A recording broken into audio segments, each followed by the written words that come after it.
My name's Eric, 25 million. I grew up in a quiet suburb outside Denver. My life was never perfect, but it was good, simple, happy. My dad, George, was my hero. My mom died in a car accident when I was 10, and after that, it was just me and him. Dad worked 2 jobs, construction during the day, warehouse nights. He saved everything.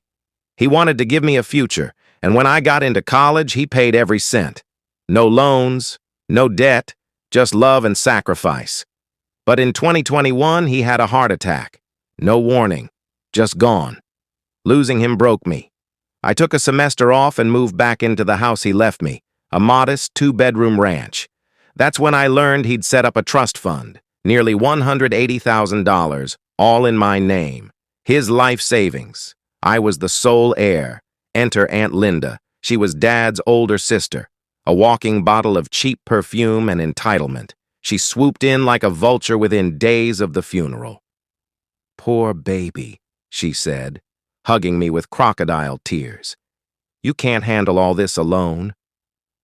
Linda always saw herself as the smart one in the family.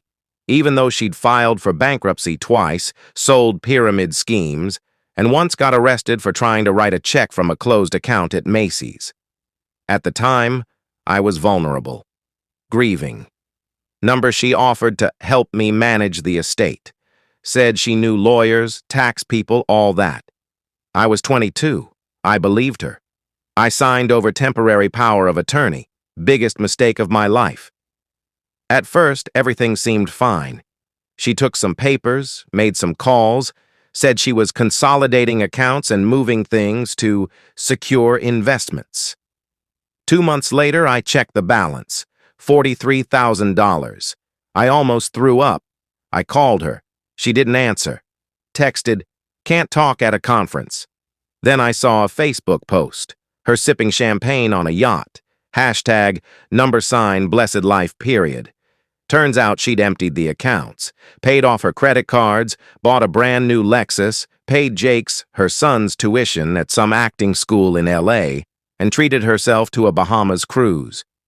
When I confronted her, she said, "Oh, honey, your dad would have wanted to help the family." What?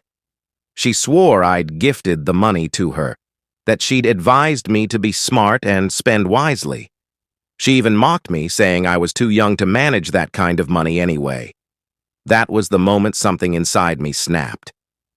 I could have rolled over, I could have cried and let it go, but no. I wanted justice, not just to get my money back. I wanted to destroy her life, publicly, legally, permanently. First, I lawyered up, hired a probate attorney named Greg. Shout out to Greg, the real MVP. He looked over everything and said, "This is fraud. You've got a case." Problem was, she had power of attorney, so technically, she had the authority, unless I could prove intent to defraud. So I got to work. Step 1, I started digging, emails, texts, social media posts. She wasn't exactly subtle. There were Facebook photos of her at a resort tagged, "My nephew's inheritance paying off." She even joked in a comment, "Hope the IRS isn't watching LOL." I contacted Jake's school, posed as a potential student, asked how payments worked.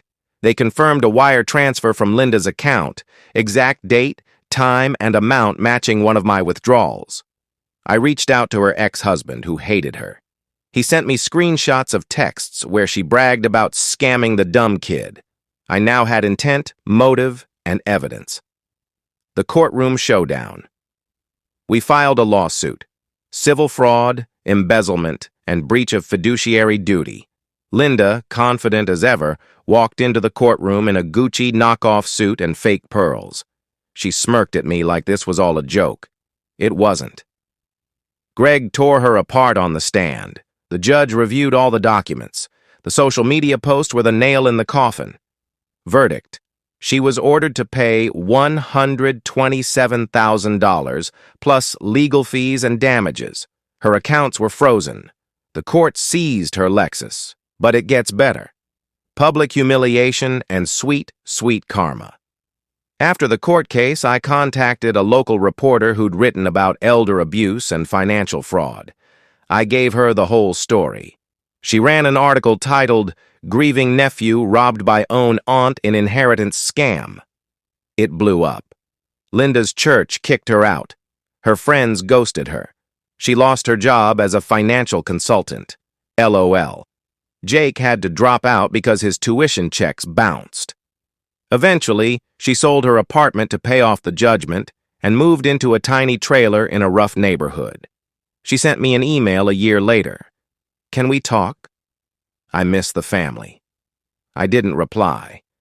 Instead, I framed the court judgment and hung it in my home office. Every time I look at it, I remember, don't mess with the quiet ones, especially not when they've got receipts.